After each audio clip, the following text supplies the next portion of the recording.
Olá, sejam todos bem-vindos de volta, meus queridos amigos, para mais um vídeo aqui do canal.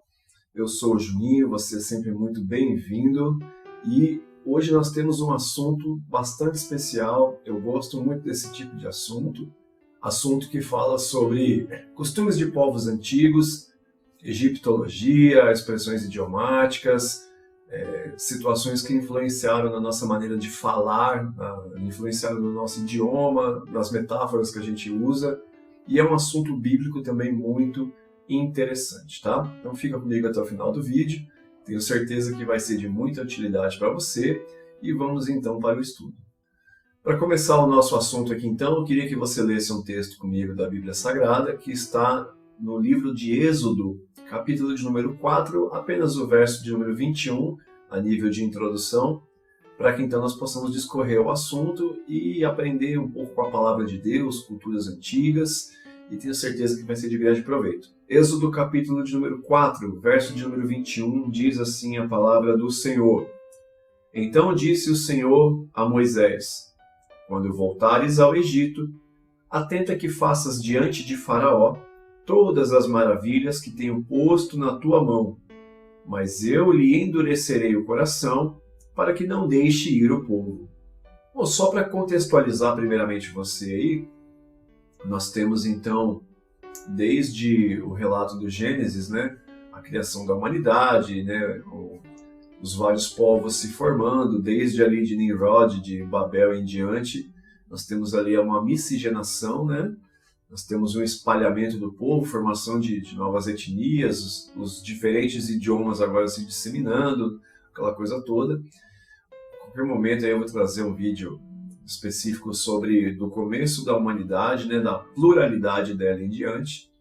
Daí nós chegamos até Isaac, né, filho da promessa, filho de Abraão, a qual Deus chama e manda ele sair do meio da terra dele, e faz promessas para ele de que a descendência dele seria numerosa como as estrelas do céu, como as areias da praia.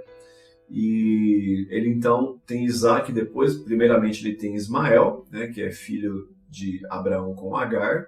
Depois ele tem o filho da promessa, que é Isaac, que é o filho com Sara. Isaac depois vai ter dois filhos, Jacó e Esaú. Esaú é aquele que era o primogênito, mas Jacó, né, toma a vez dele ali.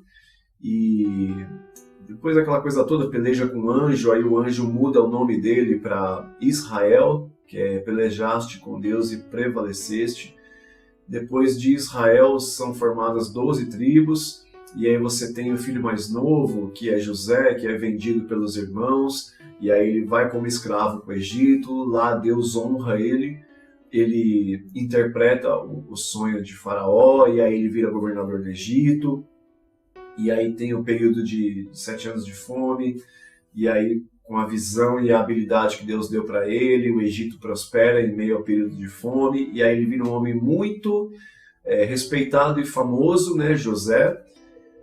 Depois faz-se conhecer aos seus irmãos, aí tem a morte de Jacó, que era já Israel, e aí ele abençoa cada um dos 12 filhos, que eram 13, mas aí a tribo de Levi Deus toma para si, para servir, né, no tabernáculo e nos serviços da casa do Senhor, e aí ele abençoa 12 filhos, e aí finalmente José vem a falecer. E o texto é muito interessante porque é uma transição de Gênesis para Êxodo, e o Êxodo é uma palavra sair, né? É uma saída, é uma retirada. E o interessante é que José torna-se um homem muito grande e muito famoso no Egito. No entanto, o começo do Êxodo vai dizer que, passados muitos anos, passou-se muito tempo depois que José foi um governador famoso e respeitado, o povo, né, de José, né, os judeus ali, a descendência que desceu para o Egito na época de José e se estabeleceu ali, porque ali foi uma terra que não foi atingida pela fome, ali vai dizer que aquele povo cresceu e se multiplicou e ficou muito grande e muito numeroso. E passadas algumas gerações, o faraó que assumiu depois, ele está ali passeando pelo Nilo com o seu barco, e aí ele observa aquele povo, e aquele povo é muito numeroso, e ele teme no coração que aquele povo, se resolvesse se rebelar contra ele, ele poderia não vir a conseguir prevalecer, porque era muito numeroso. Então, o que ele faz? Na mente dele, ele pensa, vamos colocar um jugo pesado sobre esse povo. Vamos pesar nossa mão sobre ele, vamos nos fazer prevalecer sobre ele como senhores dessa terra. E aí ele pega aquele povo que habitava pacificamente ali, que havia edificado suas casas, os seus costumes, que plantava, que colhia, que reproduzia. E agora o povo de José, o povo judeu, passa a ser escravo na terra do Egito.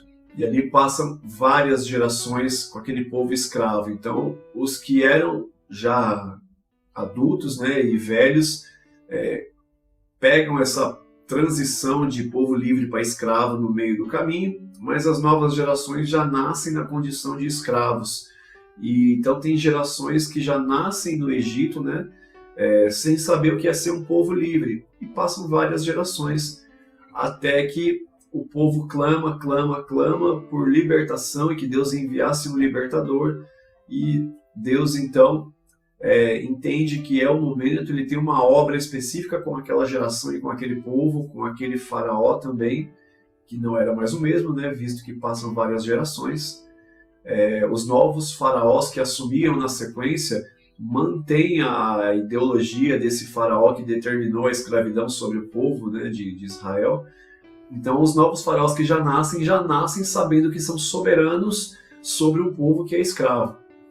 E é um contexto que vai se distorcendo ao longo dos anos, era tudo muito pacífico, visto que antigamente os egípcios, por exemplo, eram numa condição mais baixa em relação aos povos mais ali para as terras do norte, visto que Agar, a serva de Abraão, era egípcia, mas era serva de Abraão, que era da terra de Ur dos Caldeus, né, que é uma região mais ao norte, um pouco mais próxima ali da Babilônia, uma terra de povo cananeu, né? E veja que aí depois o Egito se estabelece justamente por escravizar um povo mais numeroso do que ele, e aí é onde eles se fortalecem como povo, e se fortalecem de forma militar e econômica, porque culturalmente já era um povo muito rico, influenciando em muito também a Babilônia, mas isso é mais para frente. Tá? E aí veja que Deus então ouve o clamor do povo de Israel, e Deus escolhe a Moisés, que nasce num período onde o faraó tinha determinado que os primogênitos nascidos entre o povo judeu tinham que ser mortos. E ali tem uma grande matança de bebê, e aí você vê a Joquebede, ela pede para Miriam pegar o seu filho, colocar num cesto e colocar ele rio abaixo para que ele pudesse ter um destino melhor e pelo menos uma chance de se salvar. E aí você sabe que Moisés vai parar logo nos aposentos da filha do mesmo faraó que tinha determinado isso, e ela cria aquele menino como se fosse seu, ele é instruído nas línguas e nos idiomas egípcios, e o próprio faraó o toma como se fosse um filho, No entanto, precisa de uma ama de leite, porque a filha de Faraó não estava em período de amamentação. E quem que acaba sendo a ama de leite de Moisés? A própria Joquebede, que era sua mãe biológica. Tá? Moisés então cresce, instruído em toda a sabedoria e cultura e misticismo dos egípcios. E aí Moisés tem um episódio lá que ele assassina um egípcio que estava intentando contra um israelita ali, por assim dizer. E no caso, Moisés então foge para o deserto, e ali ele começa com uma esposa etíope, com Zípora, ele começa uma família, o seu sogro Jétro, ele o acolhe, porque ele só tinha filhas, então a figura masculina ali de como se fosse um filho, que era o genro ali, seria bom para os negócios também, Eles começam a criar ovelhas. E ali na sarça ardente, Deus chama Moisés, você conhece a história, Moisés põe um monte de desculpas de por que não fazer e por que não ir até o Egito, principalmente conhecendo o grau de misticismo e a dificuldade que ele teria em voltar para o Egito, mas ali acaba que Deus então faz a convocação para Moisés, ele resolve atender, e Deus fala para ele conversar com o faraó, aí nisso ele tem o seu irmão Arão ali, que eles se reencontram e tal. e aí eles aparecem diante de Faraó e eles falam para Faraó que Deus tinha mandado libertar o povo dele e tal, num país, numa cultura extremamente politeísta, de certo que você vai chegar e vai falar que o seu Deus desconhecido, que nem tinha nome, que não tinha aparência nem nada. Eu vou fazer um vídeo qualquer hora também sobre as crenças dos deuses das primeiras civilizações e por que não davam nenhum tipo de credibilidade ao Deus de Israel, né? O Deus eu sou, ou eu serei o que serei.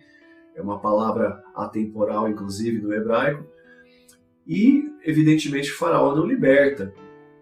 E aí nós vamos ter esse texto de Êxodo, capítulo 4, e verso 21, que fala, né, disse o Senhor a Moisés, quando voltares ao Egito, atenta que faças diante de Faraó todas as maravilhas que tenho posto na tua mão, mas eu lhe endurecerei o coração para que não deixe ir o povo.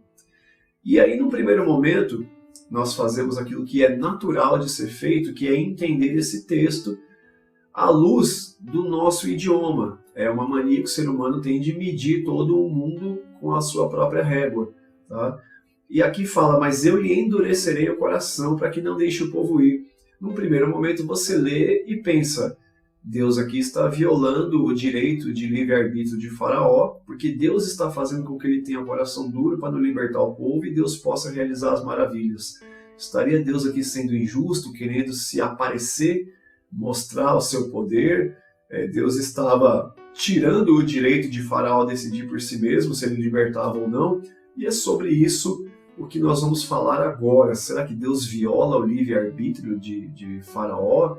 Será que Deus aqui estava preocupado em se aparecer e se mostrar num país onde se acreditava que em tantos deuses, e aí Deus queria mostrar que ele era mais poderoso? Enfim, nós vamos começar a trabalhar com esse texto a partir de agora, mas eu precisava te contextualizar para você entender o que significa o êxodo, o quão importante era essa retirada do povo de Deus do Egito para a Terra Prometida e ser um povo livre e cumprir tudo aquilo que Deus havia prometido quando ele pegou os 12 filhos de Jacó e determinou ali as 12 tribos. Tá? Eu preciso começar te mostrando algumas das riquezas que eu adquiri, porque existia uma grande crença na religiosidade egípcia antiga, principalmente, acerca do pós-vida, né? Que é a morte propriamente dita. Mas eu queria mostrar para você primeiro aqui o livro egípcio dos mortos. Esse livro aqui, ele é resultado de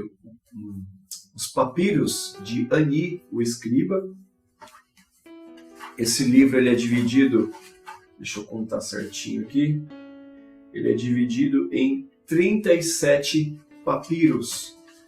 Esses papiros, né, têm a escrita hieroglífica egípcia, e esses papiros, eles trazem orações e todo o percurso que a alma tinha que percorrer no pós-vida para poder encontrar o descanso. Ani era um escriba de Faraó, e é interessante que o Wallis Budge, ele encontra em 1887, né, esse livro egípcio dos mortos, né, que é o papiro de Ani e as suas orações, e aí ele leva para o Museu Britânico, vai envolto em muita polêmica, porque dizem que ele roubou, alguns dizem que ele comprou, enfim. Esse papiro de Ani, na verdade, são orações e são narrativas de como Ani, o seu espírito, né, a sua alma, tinha que se portar após ele morrer fisicamente, e a sua alma precisava comparecer diante dos deuses e tinham ali tarefas específicas e tal. E esse papiro original, esses 37 papiros, essa soma toda, ela era escrita em horizontal, né, como um grande pergaminho, né, e ele tinha de 23,5 a 24 metros de comprimento esses papiros. São ilustrações belíssimas, coloridas, muito bonitas, pintadas com as inscrições, a representação dos deuses, né. Então eu adquiri recentemente o livro egípcio dos mortos, porque é o único documento encontrado sobre as práticas e as crenças dos rituais pós-vida. Tá? Mas na verdade ele é a oração de Ani. E essas orações, esses livros egípcios, eles não eram uma linha de produção que era igual como nós temos a Bíblia, por exemplo. Cada pessoa podia fazer o seu próprio livro de orações para se portar no pós-vida. E quando ele morresse, né, no seu sarcófago ou no seu caixão, esse livro, esse pergaminho, esse rolo era enterrado junto com ele, porque eles criam que a alma, né, no pós-vida, pegaria esse pergaminho e ela percorreria o seu trajeto, lendo o pergaminho e dizendo as coisas corretas que ele precisava para ter um trajeto seguro, até comparecer diante dos deuses que iam julgar se ele era digno de ter o descanso no pós-vida ou se ele seria condenado. É interessante que, por exemplo, nessa ilustração aqui, nós vamos ter a deusa Maat, que é a deusa da justiça. Nós vamos ter aqui Ani, que é o escriba que está sendo julgado. Temos Anubis, que é o deus da morte, o deus responsável pela balança. E temos aqui o deus Amat, Amat ou Amit, que são os dois nomes possíveis, que era um deus híbrido, né, de corpo de leão e tal, mas ele tinha cabeça de crocodilo, que ele devorava os mortos que eram reprovados no teste da balança, que pesava o coração. Então veja que eles tinham uma crença muito forte no pós-morte. Sobre esses deuses egípcios também, né, você encontra especificamente contando sobre cada um, o grande livro da mitologia egípcia, onde você encontra, por exemplo, sobre Anubis, o deus, né, dos mortos, o deus com cabeça de chacal. Você encontra também sobre Amat ou Amit, que é o deus crocodilo. Você encontra sobre Maat, que é a deusa da verdade e da justiça, que é a pluma dela, né, porque ela tinha representações em que ela era alada, ela tinha asas. A pluma dela era usada como contrapeso na balança em relação ao coração. Vou falar mais sobre isso. E sobre a balança, sobre a pluma, o escaravelho, por exemplo, que nós vamos falar, você encontra aqui também explicações específicas no grande livro dos símbolos. Tanto que na capa você tem o olho de Horus e tem o escaravelho, né? Que são dois símbolos máximos das tradições e da religiosidade egípcia. Então, qual que era a crença, né? Esse livro de Ani é o que foi encontrado completo, preservado, né? Que você pode ter como referência a crença neles em relação ao pós-vida. Mas, como eu disse, cada pessoa tinha o seu próprio livro. Não que cada um conseguisse escrever, porque eu já mencionei em vídeos anteriores, e em outras oportunidades, o papiro, para você produzir esse tipo de papel da planta dele, você extrair ele, que é como se fosse um palmito ali, e você tirava as lasquinhas e você fabricava o papel todo. Até esse livro é muito bonito porque ele foi impresso, ele é meio amarelado porque ele é impresso justamente com a mesma textura dos papiros encontrados, por isso que ele é meio amarelado assim, mas é extremamente bonito ilustrativamente e graficamente. Nem todos tinham condições de comprar o papiro para poder escrever e ilustrar suas próprias orações, então não é todo mundo que tinha condição, era mais quem era da corte principalmente, né? Quem era faraó, no caso Ani, que era escriba de faraó, pessoas que trabalhavam na corte tinham maior capacidade aquisitiva para adquirir os papiros e encomendar que alguém escrevesse e desenhasse as suas orações e o seu percurso no pós-vida. Ani tinha essas condições, foi encontrado esse papiro em 1888, né? 1887 ele foi encontrado, na verdade, mas levou quase um ano. Bud, inclusive, foi preso quando tentou pegar esse papiro e levar para a Inglaterra para poder expor no museu, onde está até hoje, né? E recentemente foi liberado em forma de livro para que nós tivéssemos acesso ao redor do mundo sobre essa crença egípcia das orações, tá? Não eram todos que podiam ter a sua própria oração para o pós-vida, mas Ani ele tinha. Num dado momento você vai ver que por essa crença egípcia, o espírito de qualquer pessoa que morresse, ele ia para a sala chamada Sala das Duas Verdades. Ele percorria um trajeto ali fazendo as suas orações. Os papiros ali estão separados numericamente. Cada papiro traz um trajeto, uma sala, um deus, uma oração específica. Começa com um cântico, por exemplo, a Osíris, o primeiro papiro, e aí vai discorrendo até chegar na Sala das Duas Verdades. E era como se fosse, essa Sala das Duas Verdades é como se fosse uma versão egípcia do julgamento, né, do grande trono lá, do juízo final da religião cristã. Tá? E aí nessa sala você tinha Anubis, o deus cabeça de chacal ali dos mortos, e você tinha a deusa Maat do outro lado.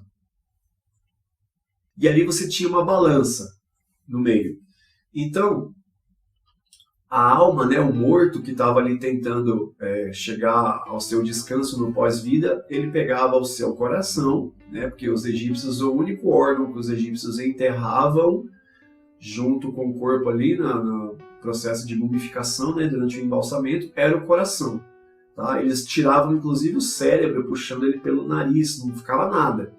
Eles tiravam os órgãos, preservavam os órgãos em jarros, né, e ali tinham onde eles eram enterrados, né, no caso das grandes autoridades tinham as pirâmides, né, e ali os jarros ficavam perto do sarcófago, mas o coração é enterrado junto, porque na crença deles o coração tinha as memórias da vida terrena e ele podia depor contra ou a favor, de acordo com os pecados e as boas ações da pessoa enquanto viva. Então, o morto entregava o coração para Anubis, Anubis colocava o coração num lado da balança, e a deusa Maat, que estava junto com Anubis, ela entregava uma pluma sua, uma pluma mesmo, tá? Para ele colocar no outro lado da balança. E aí você pensa, claro que o coração vai ser sempre mais pesado que a pluma, né?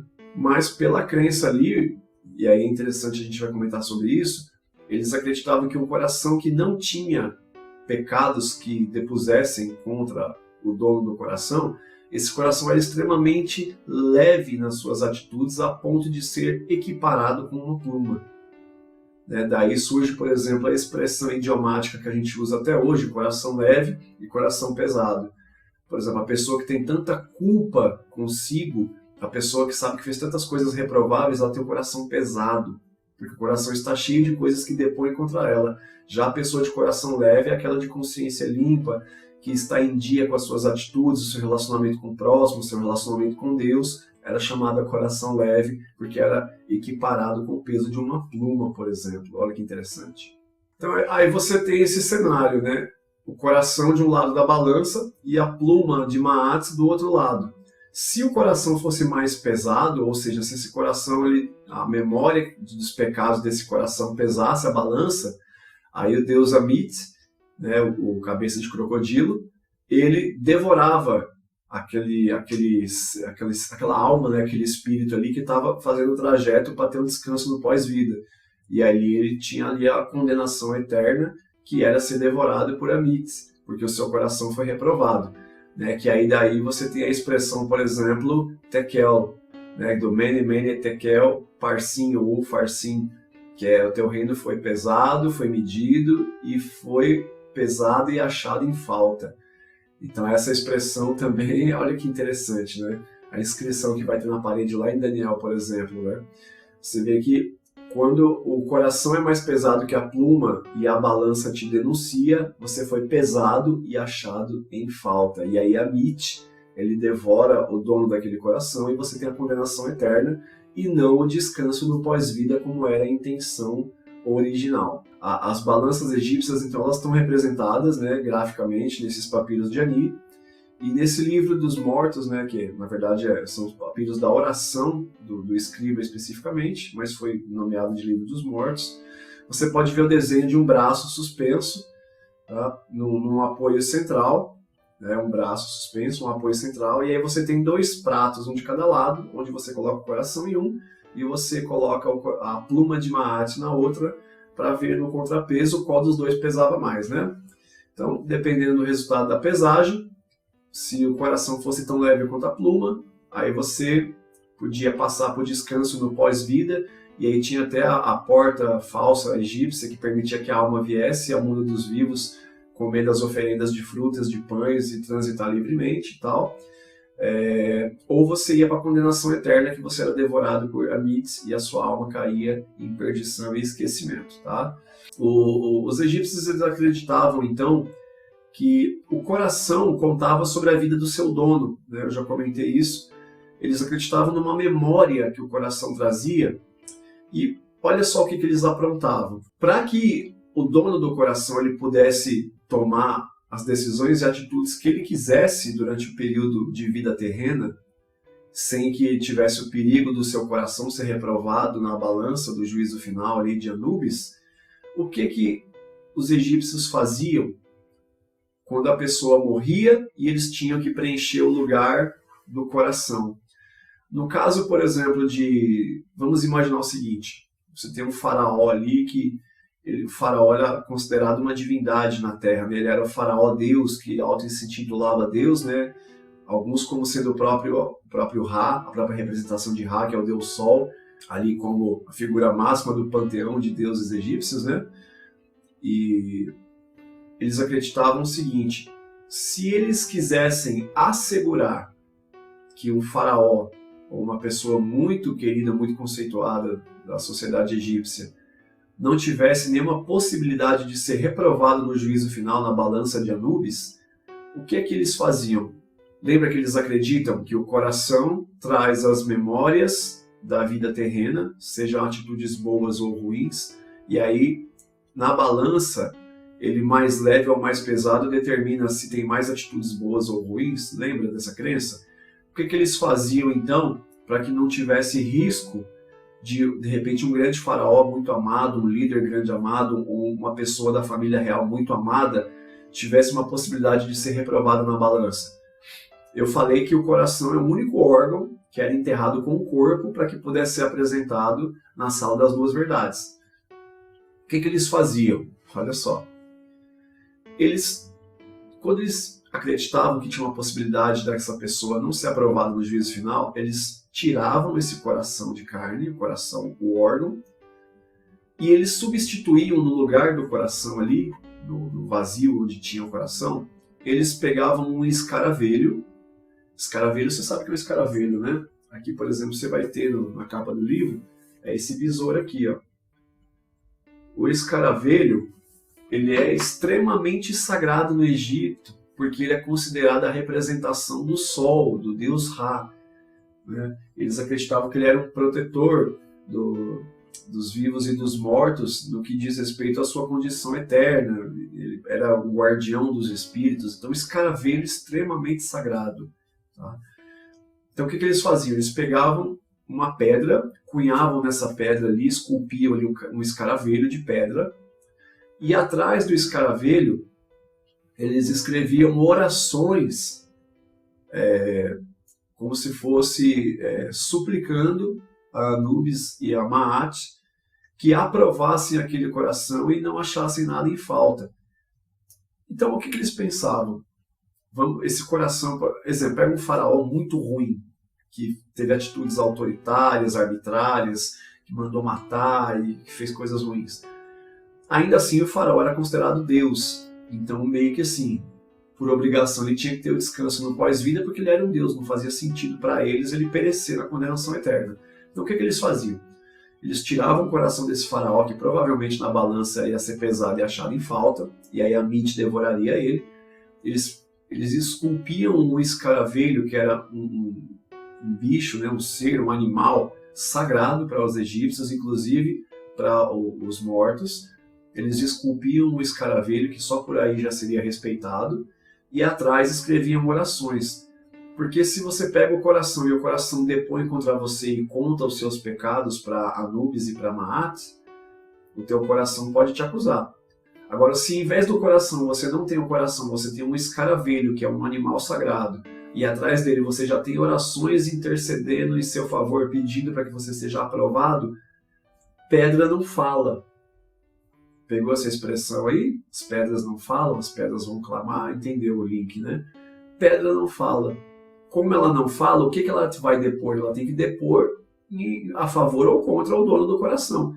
Então, já que ela não fala, eles escreviam uma oração que depusesse em favor do dono daquele coração. Daí ele não podia ser reprovado. Anubis então se via numa situação onde ele não tinha escolha, só restava absolver o dono daquele escaravelho de pedra com uma oração, da mesma forma Maat. Então olha só a estratégia deles. Tira o coração de verdade, coloca ali o coração de pedra, o escaravelho sagrado, com orações que depusessem em favor do dono daquele escaravelho de pedra. E aí não tinha como, ele era aprovado, ele ia para o descanso do pós-vida. Então veja que, por exemplo, lá, né? Aí, se o coração de verdade da pessoa depusesse contra, ele era pesado, ele era achado em falta, né? Como se tem lá em Daniel 5, né? De 24 a 27. E aí, Anits devorava o dono daquele coração. Agora, se não tivesse coração de verdade, se fosse um coração de pedra, com uma oração em formato de escaravelho, aí não tinha como reprovar, porque o coração de verdade não estava ali para depor. E aí você tinha que julgar a partir da oração que estava no escaravelho de pedra. Então não tinha como ele ser condenado, né? E olha que interessante, dessa situação, desse juízo final da balança, você vai ter a origem de expressões idiomáticas, que nós usamos ela na nossa língua até os dias de hoje. Você vai ter coração leve e coração pesado, que eu já falei, né, em relação à balança.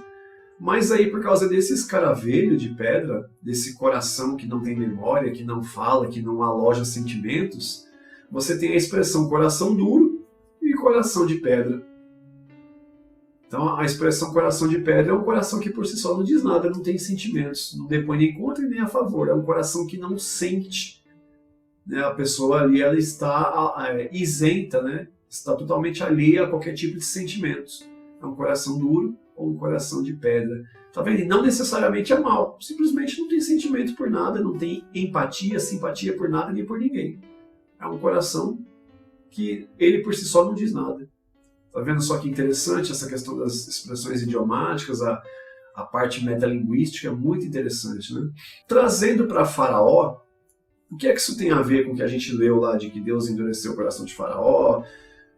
Você já sabendo como era essa crença, você então deduz, né, por costume generalizado egípcio, né, da sua parte religiosa e mística, era normal então que os faraós que tinham condições, né, tanto de fazer os seus próprios papiros com as suas orações, o seu trajeto pós-vida, tanto eles tinham condições de encomendar os papiros, quanto encomendar os escaravelhos de pedra com oração.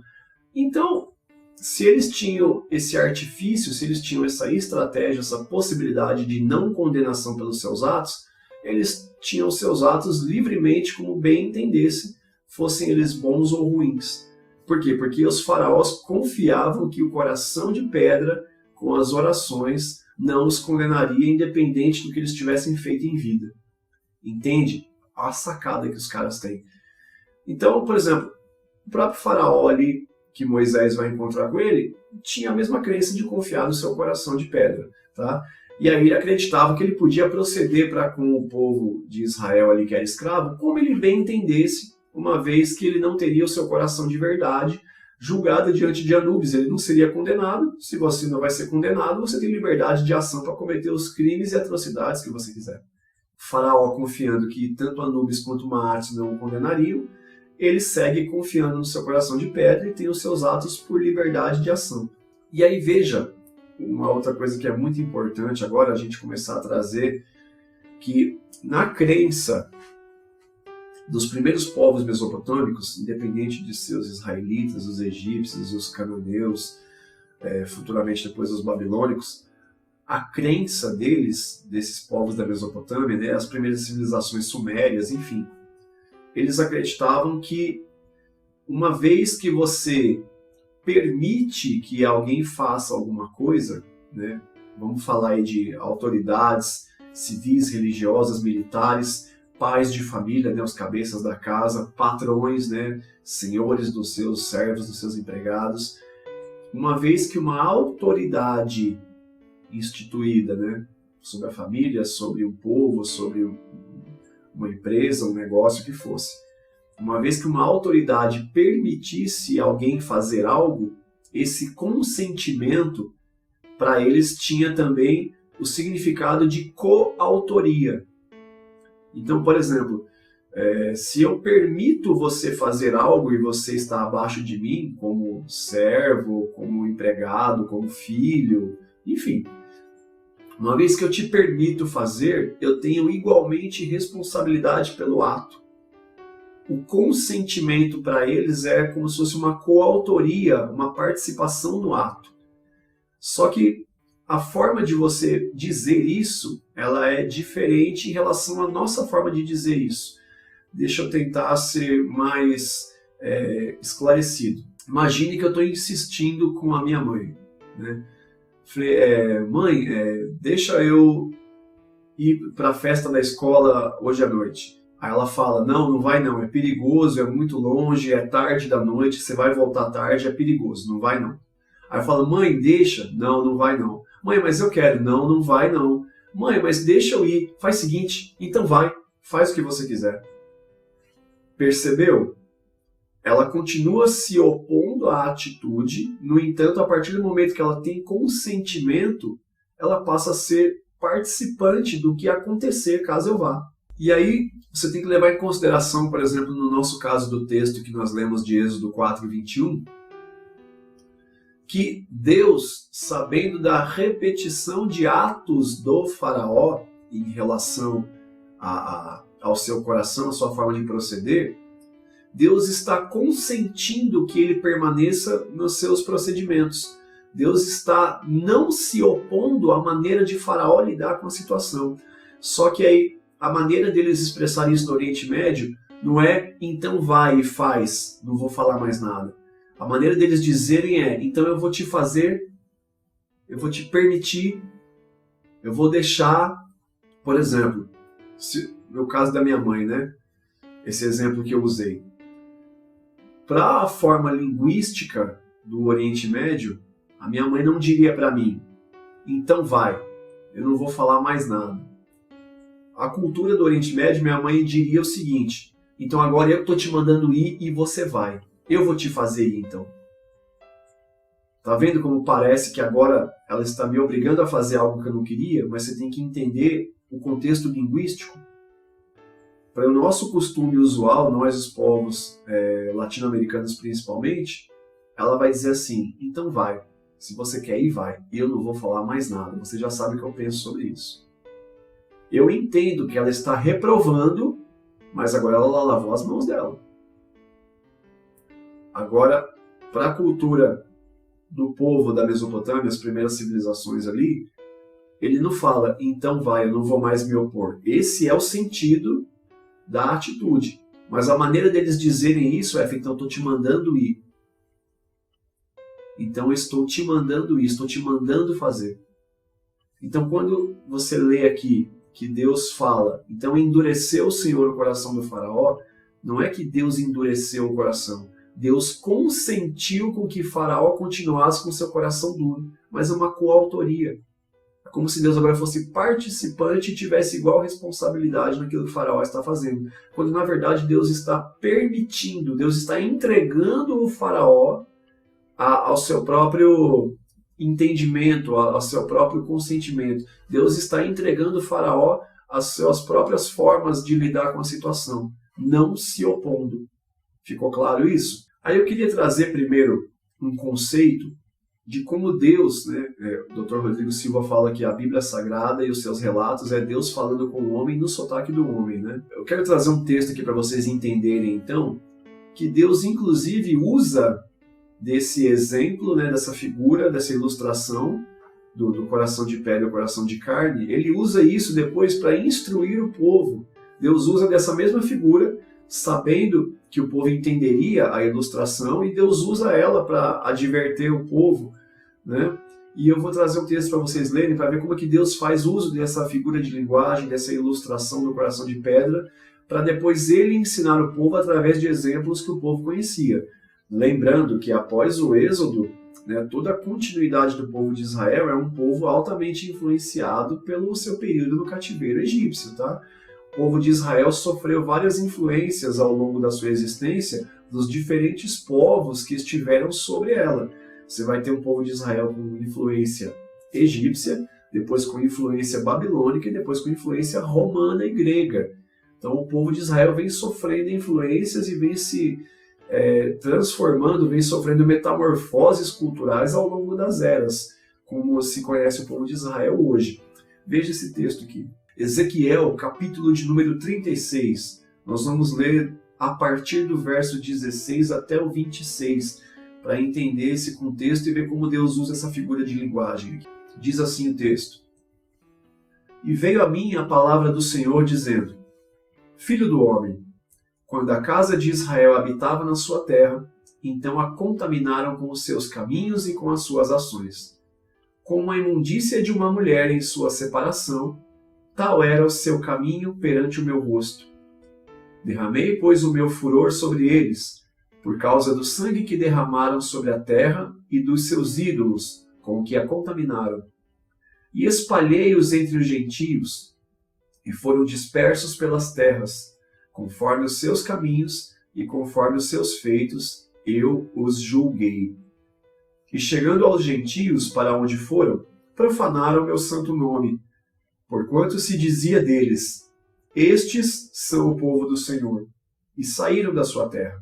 Mas eu os poupei, por amor do meu santo nome, que a casa de Israel profanou entre os gentios para onde foi. Dize, portanto, a casa de Israel: Assim diz o Senhor Deus: Não é por respeito a vós que eu faço isso, ó casa de Israel, mas pelo meu santo nome, que profanastes entre as nações para onde fostes. E eu santificarei o meu grande nome, que foi profanado entre os gentios, o qual profanastes no meio deles. E os gentios saberão que eu sou o Senhor, diz o Senhor Deus, quando eu for santificado aos seus olhos, e vos tomarei dentre os gentios, e vos congregarei de todas as terras, e vos trarei para a vossa terra. Então aspergirei água pura sobre vós, e ficareis purificados. De todas as vossas imundícias e de todos os vossos ídolos vos purificarei, e dar-vos-ei um coração novo, e porei dentro de vós um espírito novo, e tirarei da vossa carne o coração de pedra, e vos darei um coração de carne.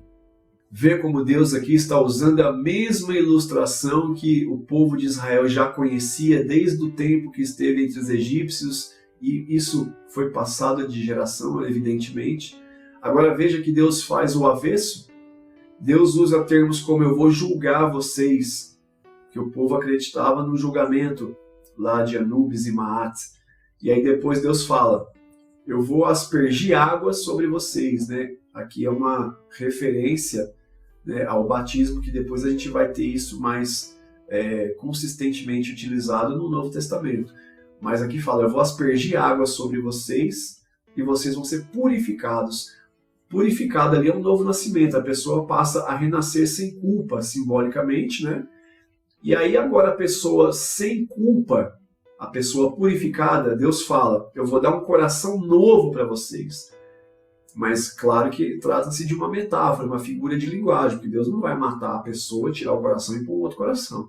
O coração novo é porque agora esse coração de uma pessoa purificada não tem memórias que depõem contra ela. E aqui também é uma referência a Deus, quando perdoa e purifica, lança os pecados no mar do esquecimento e deles não se lembra mais. Isso é bíblico, tá? E aí Deus usa a expressão dos egípcios, mas ao contrário, porque os egípcios, eles tiravam o coração de verdade e colocavam o coração de pedra para que no julgamento a pessoa não fosse condenada. Deus está invertendo, ele fala: eu vou purificar vocês primeiro e vou dar um coração novo agora, sem memórias de pecado. E aí ele fala: eu vou tirar da vossa carne o coração de pedra. É o caminho contrário dos egípcios, tá vendo? E aí eu vou dar um coração de carne. Um coração que aí possa sim memorizar a sua nova condição de vida, uma vez que agora você é purificado. Tá vendo como que Deus usa a mesma figura de linguagem? Então, de repente, alguém pode olhar assim e falar assim: ah, mas você está querendo trazer um ensinamento bíblico baseado em cultura pagã e misticismo. Eu estou falando da história do povo de Israel. A própria Bíblia vai trazer exemplos dessa crença no coração de pedra.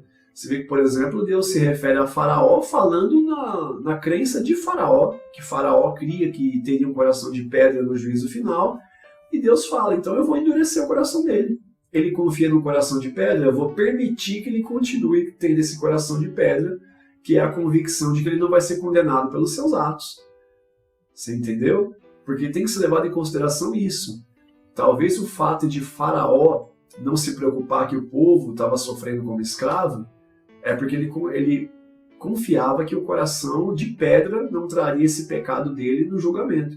Se não houvesse nenhuma possibilidade no coração de pedra, se não fosse uma coisa que eles acreditassem e nunca tivessem feito, e aí ele acreditasse que o seu coração de verdade seria condenado, aí provavelmente ele pensaria mais nas suas atitudes para que o coração de carne não trouxesse os pecados dele diante de Anubis e Maates. Então veja que aqui Deus entende completamente a predisposição que Faraó já tinha a ser inconsequente nos seus atos, confiando num coração de pedra. E aí você fala assim, mas Deus então violou? Não, Deus não violou o livre-arbítrio. Deus simplesmente entregou o Faraó às suas próprias tendências do seu coração. Tá? A gente vai ver, por exemplo, ó, Deus permite que Faraó siga com a sua forma de comportamento. E antes disso, ó, você lembra que são 10 pragas do Egito, certo? Faraó, ele fica com o seu coração duro por iniciativa própria por 6 vezes. Você vai ver textos onde o próprio Faraó endurece o seu coração em relação ao povo, não Deus endurecendo, o próprio Faraó. Você vai ver, por exemplo, você vai ter Êxodo 7:13, Êxodo 7:22, Êxodo 8:19, Êxodo 8:32, Êxodo 9:7 e Êxodo 9:34.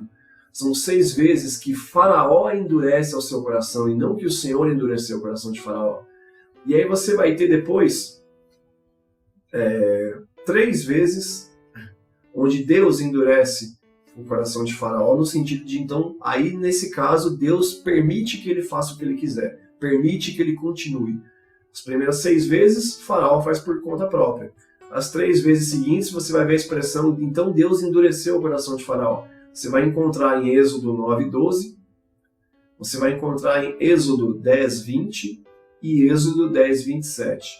Até que finalmente em Êxodo 12, né, aí tem o texto de 29 a 36, que é depois da morte dos primogênitos, né, que tem o sangue nos umbrais e o anjo da morte passa e tudo, que aí finalmente Faraó liberta. Tá? Então veja que Deus está, quando fala que Deus endureceu o coração de Faraó, Deus está entregando o Faraó ao seu próprio coração e ao seu próprio comportamento. Tá? Então, quando Deus está prestes a lançar ali as últimas pragas, aí então é que fala, então Deus endureceu o coração de Faraó. Mas lembre-se, tome esse cuidado de não medir o mundo com a sua própria régua, não entender outras culturas e outras linguagens à luz da sua própria cultura e a sua própria linguagem. Tá? E aqui os tradutores, irmão, fizeram o máximo que eles podiam, o melhor que eles podiam, para trazer algum tipo de entendimento para nós sobre como o texto se referia a determinadas atitudes. Eu tenho vídeo já no canal também falando sobre a questão existem palavras ou atitudes que não existem na nossa língua, existem em outras línguas. Né? Eu falei da palavra saudade, que só existe no nosso idioma. Eu falei da palavra arrependimento, que não existe, por exemplo, no contexto do Oriente Médio, que eu não devia ter feito isso. É mais uma lamentação e um aborrecimento por algo que você fez causar algum tipo de problema. Não é necessariamente um arrependimento de, não devia ter feito, entendeu? Você já vai ter palavras, por exemplo, no alemão, você vai ter Schadenfreude, que é uma alegria no meio da desgraça. Nós não temos uma palavra que resume esse conceito todo, nós temos o conceito. A palavra, igual os alemães, nós não temos. E um exemplo, o que seria isso? O Uber capotou na principal via de acesso da cidade. Aí é um Uber que estava levando o seu filho. E aí você olha as notícias. Uber capota e tal. Você vai olhar, nossa, era do meu filho. O motorista do Uber morreu, mas seu filho se salvou. O que você vai dizer? Pô, que pena que o cara morreu, mas graças a Deus que meu filho sobreviveu.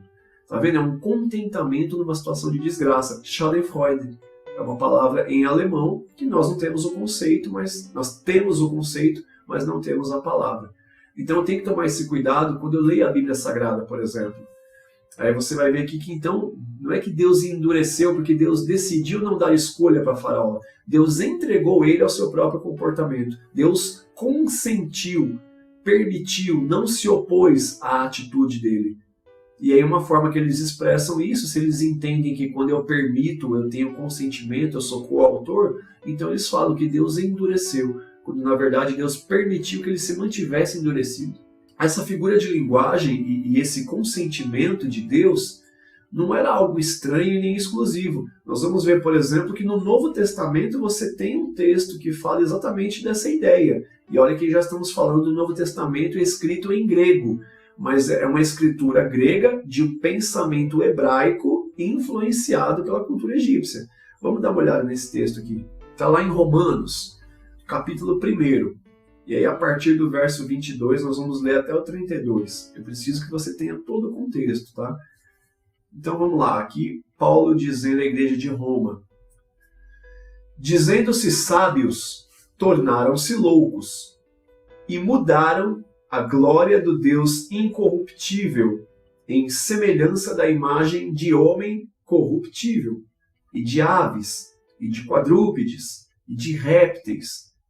Por isso também Deus os entregou às concupiscências de seus corações, a imundícia, para desonrarem seus corpos entre si, pois mudaram a verdade de Deus em mentira, e honraram e serviram mais a criatura do que o Criador, que é bendito eternamente. Amém.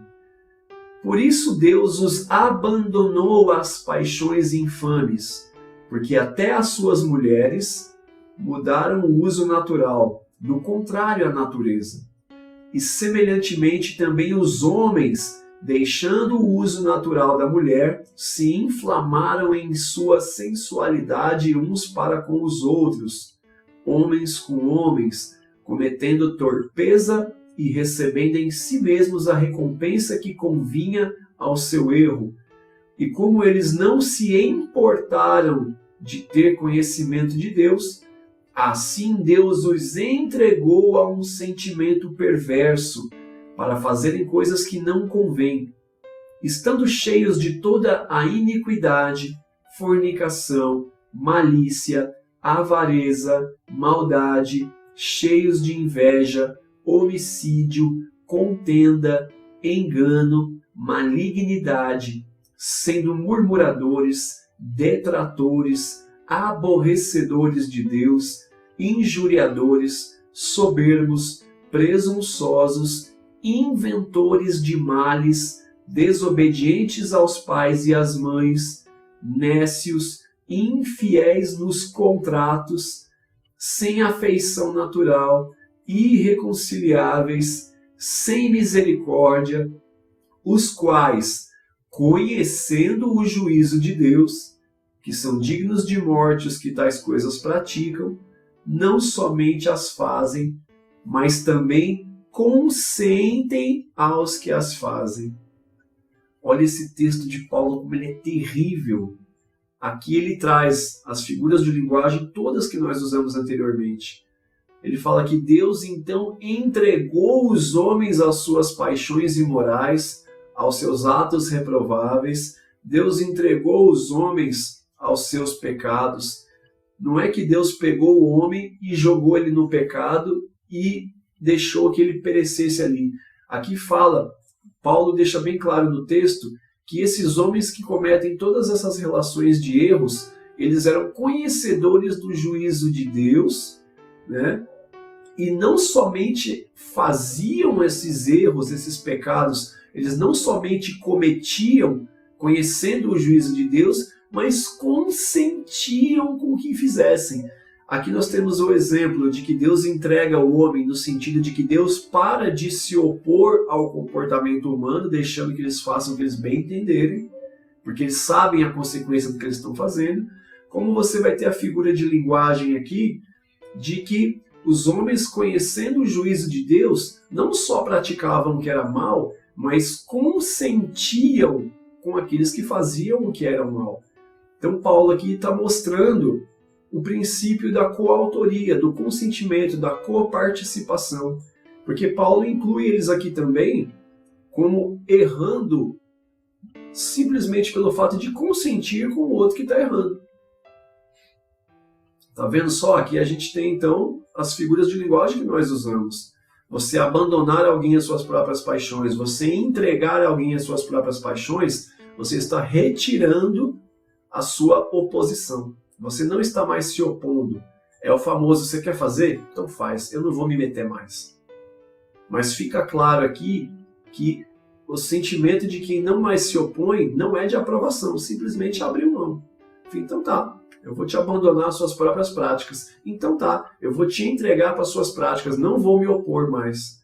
Só que no Oriente Médio, o conceito desses povos, quando você não se opõe mais e permite que a pessoa faça o que ela bem entender, porque você não quer mais se opor, ele entende que você está consentindo, que você é participante pelo fato de não impedir.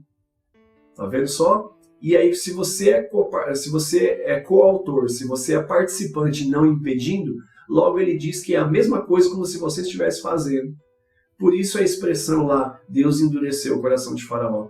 Não é que Deus endureceu, simplesmente Deus não se opôs mais ao endurecimento que o próprio Faraó tinha no seu coração. E esse endurecimento do coração, na realidade, é confiar num coração de pedra que não vai depor contra você no julgamento de Anubis e Maates.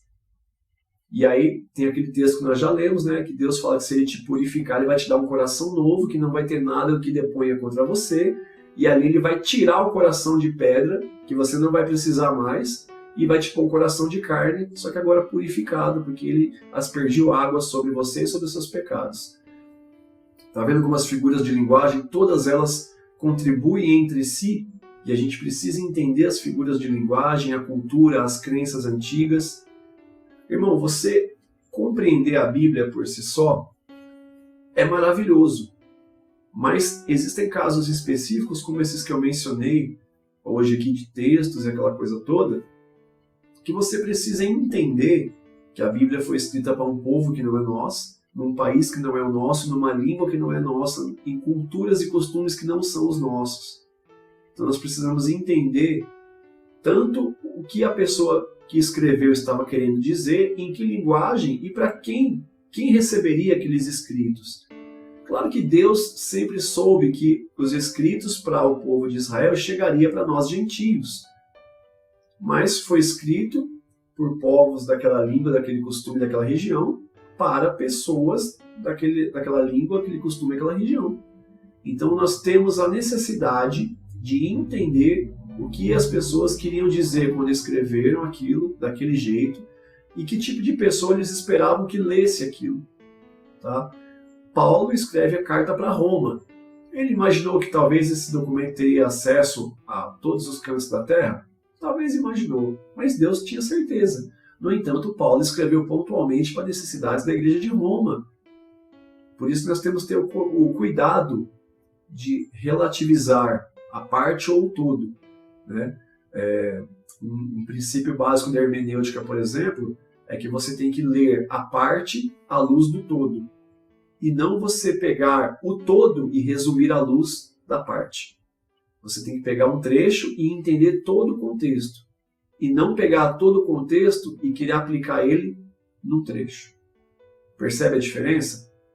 Tá? Eu acompanhando a Bíblia Sagrada, eu consigo olhar padrões de comportamento de Deus, do povo, dos apóstolos. Então, quando eles dizem algo muito pontual, eu tenho que analisar aquilo em relação a todo o comportamento padrão. É diferente de eu pegar um texto isoladamente e criar uma doutrina por causa de um trecho isolado. E aí, de uma parte, eu desenvolvo um todo. Isso é errado. Tá? Por exemplo, eu queria criar uma doutrina, porque uma vez Jesus ele cuspiu na terra, fez um barro, passou na cara do rapaz e mandou ele se lavar, e eu pegar esse trecho isolado e criar uma doutrina de que toda a cura só é válida se eu passar barro na cara de alguém, eu passar barro na ferida da pessoa. Isso é errado. Ok? Então, é importante nós entendermos essas figuras de linguagem. Deus tinha um propósito também, né? Porque Deus, se aproveitando da condição de que Faraó não estava inclinado a mudar o seu comportamento, Deus fala, então eu vou usar isso em meu favor. Eu vou aproveitar que ele é assim, e aí eu vou aproveitar essa situação.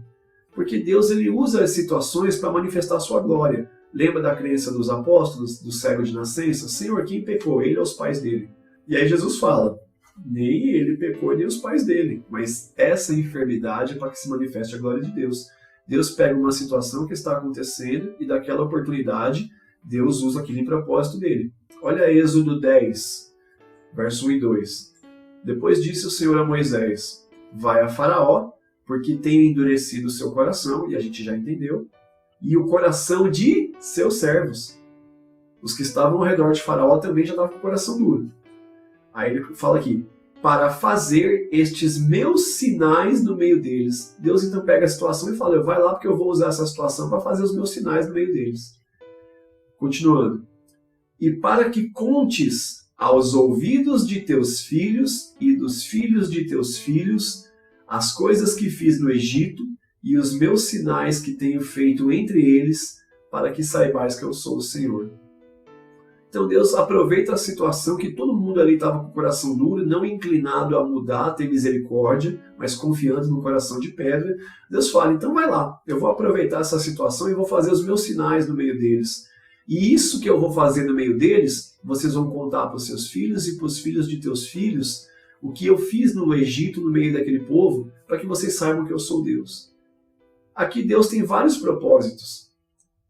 Tanto que na celebração da Páscoa, que é o Pesach é o passar por cima, que o judeu até hoje celebra a comemoração de sair do Egito.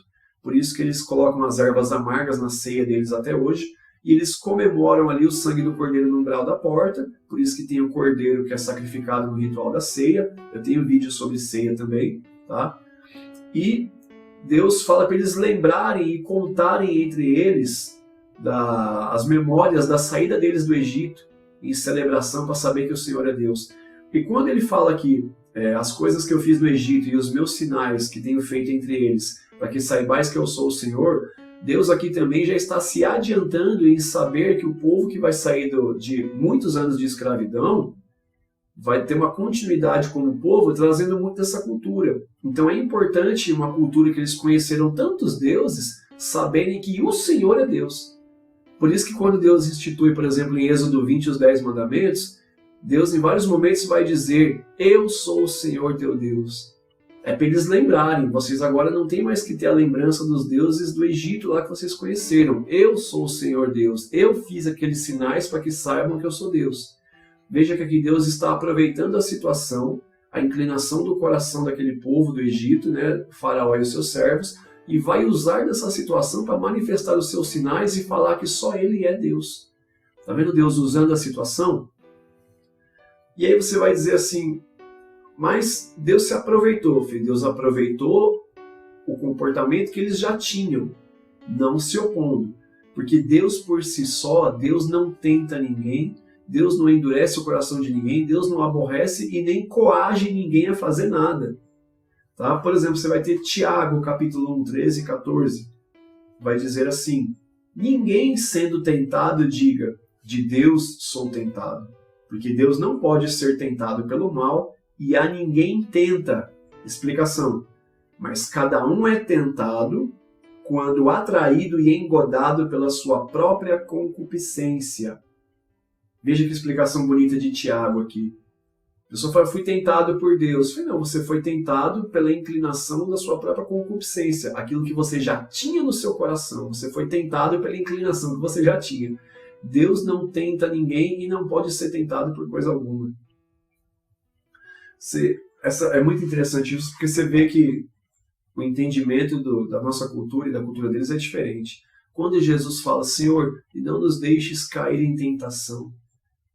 Jesus está dizendo o quê? Se você então cair numa tentação algum dia, nossa, Deus permitiu que eu caísse aqui. Não. Jesus está falando, Senhor, não nos deixes cair na nossa própria inclinação ao mal, nos ajuda a combater a nossa própria inclinação, nossa própria concupiscência, para nós não cairmos nela. Ver como que um conceito se linka com o outro.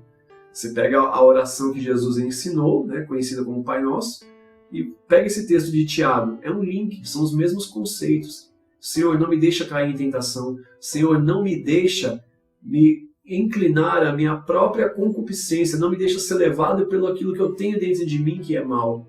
Que aí é um conceito que Davi também fala, né? Que o homem ele tem a essência do mal dentro dele, na qual ele precisa lutar contra, né? E aí tem o texto que Paulo ensina, né? Que Deus é fiel para não permitir que nós sejamos tentados além do que podemos suportar. E aí vem o conceito da oração de Jesus. Antes, com a tentação, ele dá também o escape.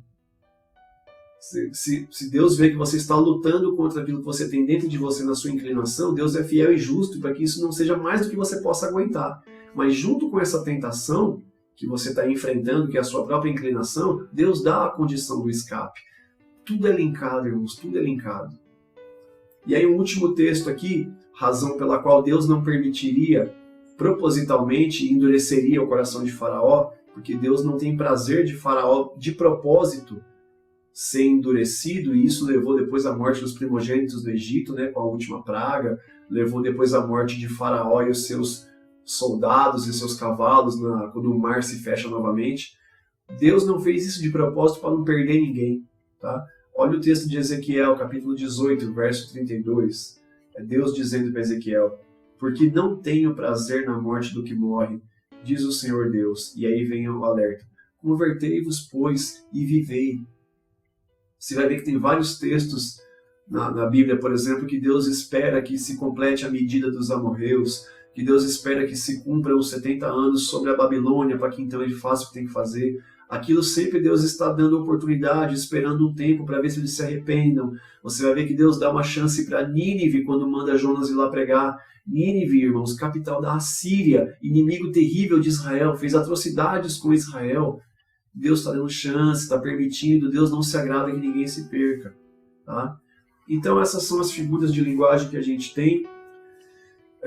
Espero que você entenda, quando fala que Deus endureceu o coração de Faraó, Deus na verdade retirou a sua graça e permitiu que Faraó continuasse com o seu comportamento, entregue às suas paixões, entregue às suas inclinações, tentado pela sua própria concupiscência que ele já tinha nele, porque ele confiava que o coração de pedra, com as orações atrás do escaravelho, ia depor em favor dele no dia do juízo diante de Anubis e Maates.